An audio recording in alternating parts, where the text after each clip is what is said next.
The Samsung Galaxy Z Fold 3 was already a solid device. In fact, I use this quite a lot. And Samsung just announced the latest Samsung Galaxy Z Fold 4.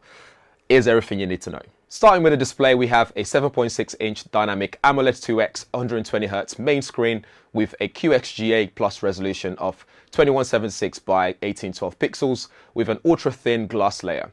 With an adaptive refresh rate, it can go from 1 to 120Hz, which helps save battery life when needed.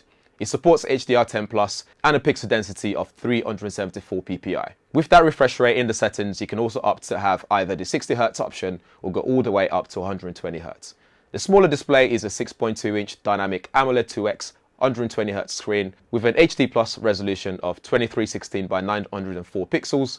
This display is also adaptive from 48 to 120Hz. It has a pixel density of 402 ppi and you can get always on display as well. The Z Fold 4 supports the S Pen with most of the S Pen features like Air Command and the ability to use it for writing and even dragging content from one app to another. For example, when you're in messaging, you can just go into your gallery and drag pictures from there into messaging to send it off, which just makes life easier. When it comes to the hinge, Samsung said is slightly smaller, but it's hard to notice when you put it side by side next to the previous generation, so the Z Fold 3. But what really matters here though is you still get that flex mode, meaning you can position the Z Fold 4 in whatever position you like to put it in. So it won't be wobbling, you won't move all over the place, which is really good. In terms of color availability, you get the black, you get the gray, green, and also this beige version that we have in this video. The beige one is actually my favorite one. I think it looks really good with that mixture of like the goldy, champagne goldy look. I think it looks fantastic. When it comes to durability, it's IPX8 rated,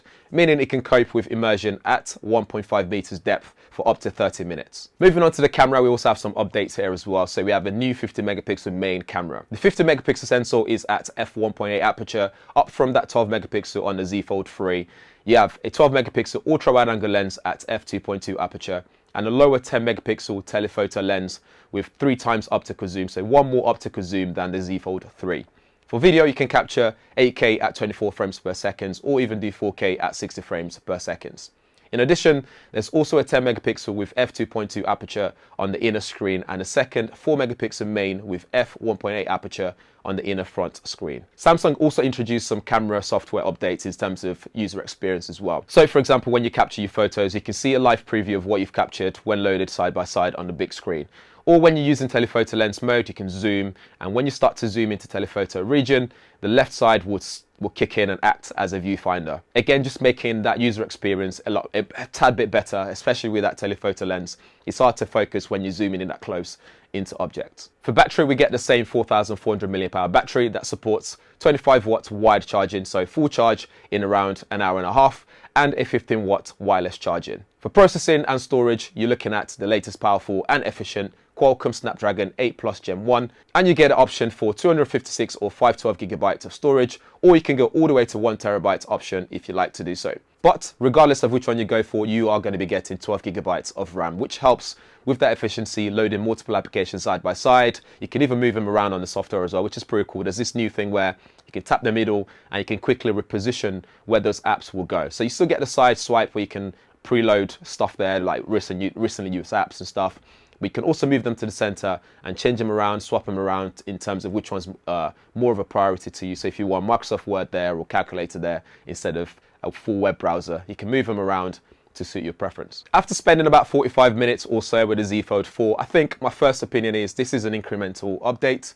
It doesn't warrant an upgrade from the Z Fold 3 if you have one of those already, unless you just want a shiny new product. But other than that, I think it's still kind of, it offers incremental updates, so nothing major there at all. Some software updates here and there, S Pen addition, improvement in camera area, but not massively something that you'd go out and buy if you have the Z Fold 3. But nonetheless though, this is still the ultimate multitasking productivity product on the market right now that I think is actually worth that. If that's what you're into, if that's something that you really want, this is definitely something to consider. Over to you though, let me know what you think in the comments below. Is this something you go and get even if you have a Z Fold 3? Let me know in the comments below. In the meantime, if this is your first time around here, please do subscribe, smash the bell notification as well so you get notified every time I upload a new video like this one up on the channel. Thanks for watching.